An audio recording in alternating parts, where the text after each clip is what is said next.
Maybe you got some grass stains on it, right? Starting to get a little green on it, whatever else, I don't know, right? I don't know where like purple and blue, I guess you got thrown in some violets or something. I don't know how that comes in there or whatever. But then it gets brown, right? It gets really dirty, and then you can tell who's really good, who's been around and knows their stuff, because their belt's just black, dirty black, right?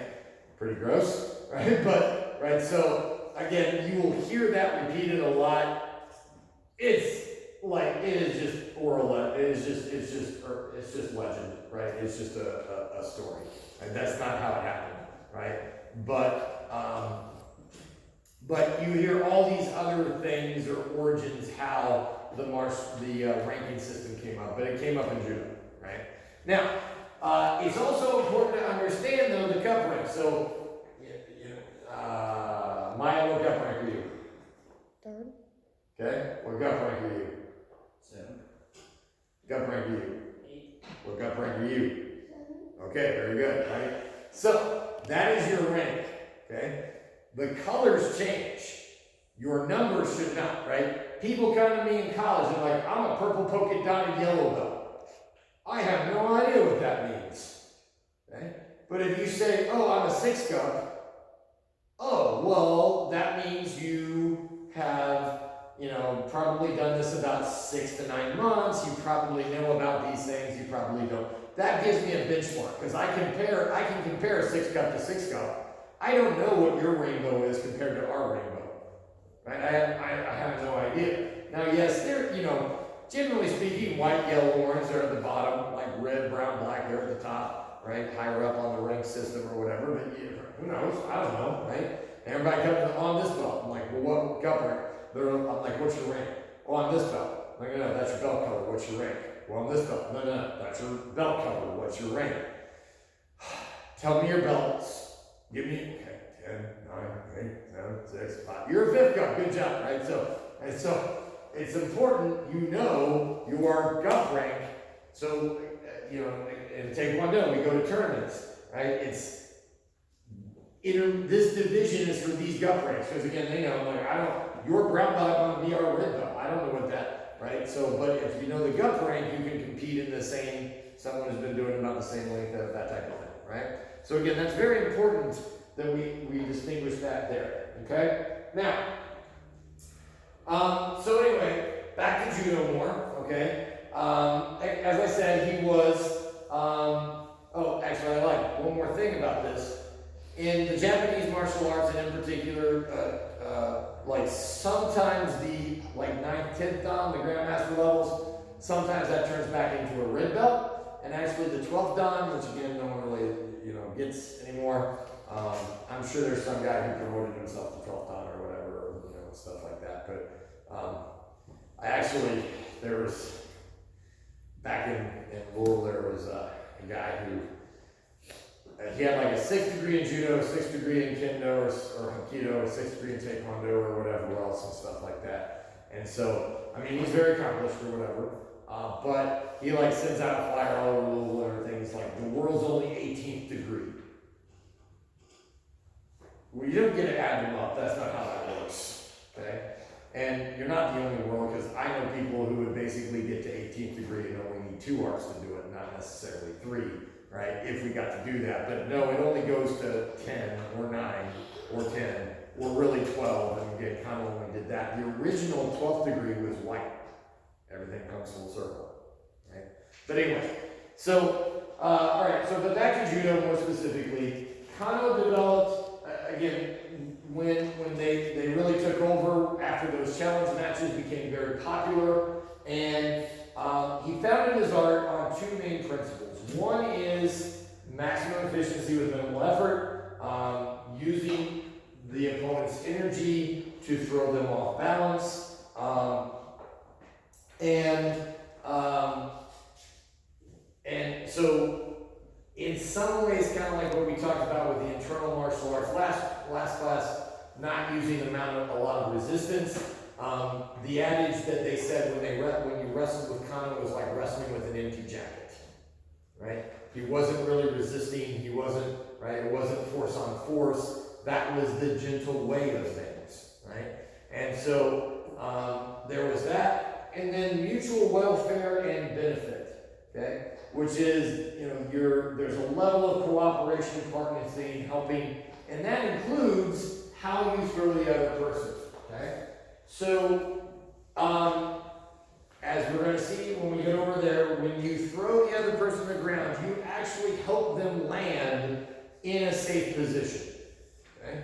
And so you help them land in a good position to keep them from getting hurt. Sport of judo has changed a lot of this. For starters, right, it has become now the ideal of wrestling with an empty jacket.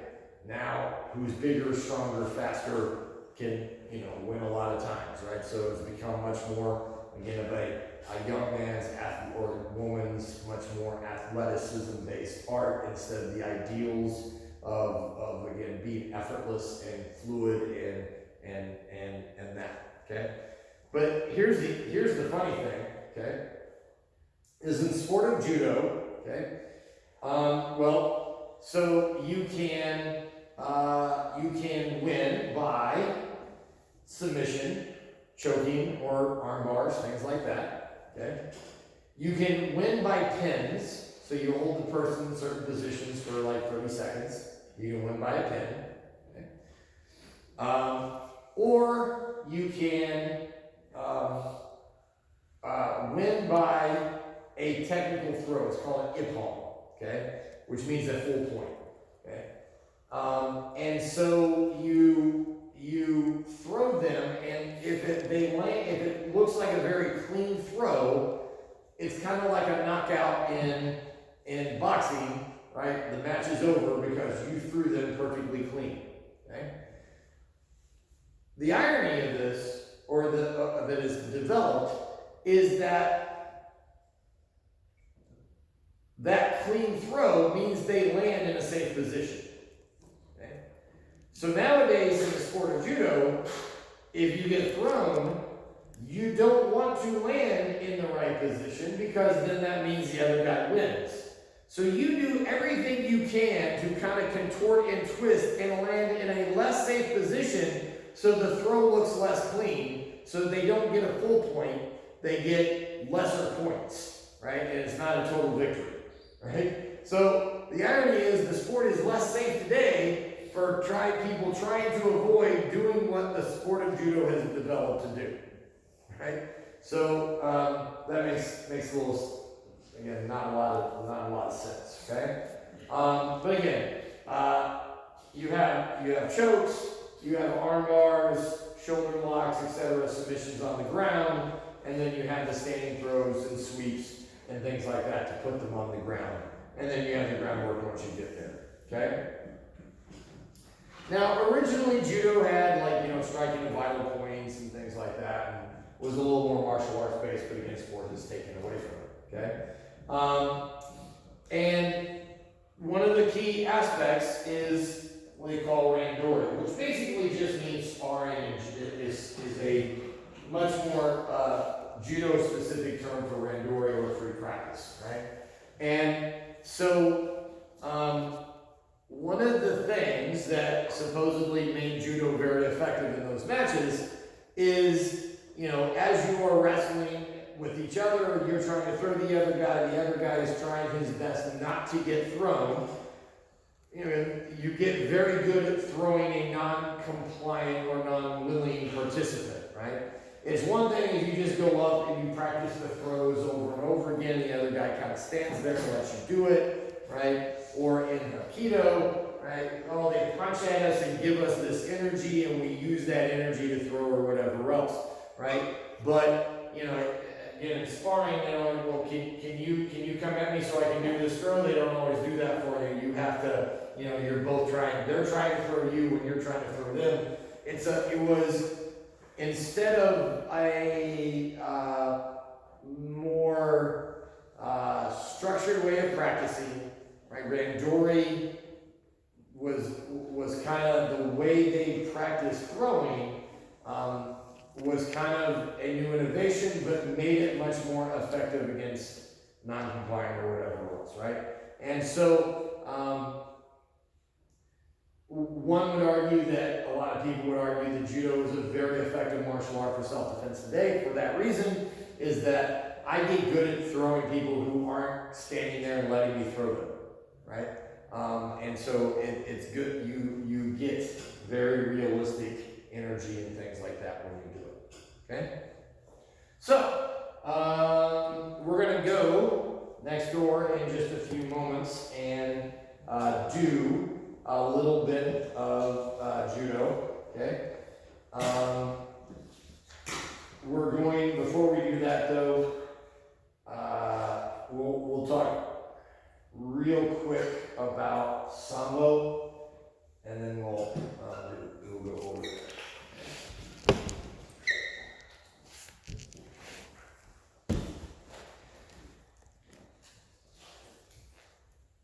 Sambo is a Russian martial art. Supposedly it's from, the term is an acronym for the Russian phrase self-defense without weapons. Now, there is now something they call combat sumo, which basically looks like MMA. So you punch and kick and then you grapple and throw each other, okay? But grappling sambo is actually one of the other major disciplines recognized by FILA, the International Governing Organization of Wrestling, okay? And it is basically a hybrid, okay? It has a lot of the same elements as wrestling, freestyle wrestling from the West, and it also has elements of judo, okay? Then it was developed in more specific, well, we say Russia, but really the USSR, back when the USSR was a conglomerate of several different countries. And what made sambo unique, as we mentioned, all these ethnic styles from around the world, right? So sambo took, Georgian or Mongolian or all these ethnic folklore styles from all these stand countries that used to be part of the USSR, right? Uzbekistan or whatever, right? So all these folk styles from different parts of corners of the world, or at least that country, they took elements from those, and some of those were kind of unorthodox, right? And made sambo pretty so early on, like in the Olympics, some of the Russian judo players scored some huge upsets. And really what they were sambo players fighting under judo rules, right? So they were competing in judo, but they were really more sambo guys. But they had some of these unorthodox, some of these folk styles, some of these unorthodox techniques that really were stunning people and throwing people for a loop and stuff like that, okay? So there was that, okay? So you see, it's very much a hybrid, okay? They wear wrestling shoes and a singlet, like more traditional, like Western wrestling, but they wear a jacket, like kind of looks like a V-top, like judo does, okay? Oh, and by the way, when we're talking about the emphasis of judo, the jacket is also very much what we consider your gi or dobak in Korean, right? But your martial arts uniform also really comes from judo for the most part, okay? Because if you did the sword arts, you wore hakama, the pleated skirt, because you were hiding your foot movement for stepping for sword work, okay? So you wore a different thing. The big heavy jackets, you get the grab collars. Where keep in mind, I'm talking about in karate, if you're practicing in secrecy, in someone's backyard, you were wearing your own clothes, maybe you were out in a loincloth, right? And again, the whole belt thing doesn't make sense. I'm wearing a belt if I'm in a loincloth. Why do I have a belt? It doesn't really make sense, right? So,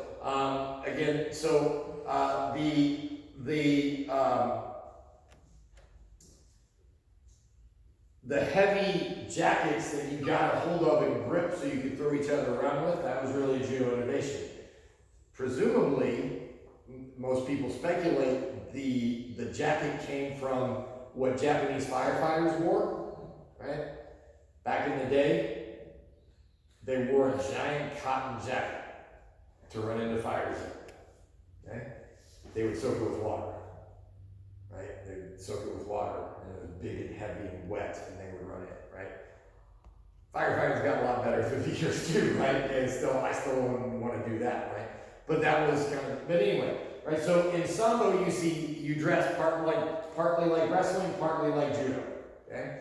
The other thing that Sambo, generally speaking, is, and there are differences in the rules and stuff like that, nuances about how you do it and stuff like that.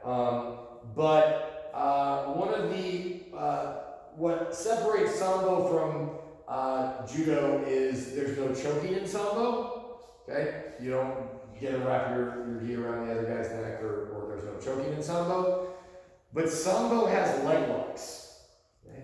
And judo took out a lot of the leg locks that were in jiu-jitsu, okay? And you can only attack above the waist in judo, okay? In MMA and in Brazilian jiu-jitsu and other places, you can still attack leg locks depending on the rules and how much and blah, blah, blah, okay? But Sambo, like, kind of is this, Sambo is still today kind of the leg lock specialist, right? If leg locking is not a great part of my jiu-jitsu game. It's not something that I specialize on, right? So, you know, a lot of people in my boat said, oh, I gotta get better at leg locks. Well, I gotta go learn from some Sambo guys some leg locks, right? You don't have to, but a lot of people would take that tack because, again, Sambo is famous for the leg locks, okay? All right. Okay, let's take a break, and we got a lot to do over there, because first we got to learn how to fall, so then we can throw each other down. So, we'll get over there and do that. This might work better than my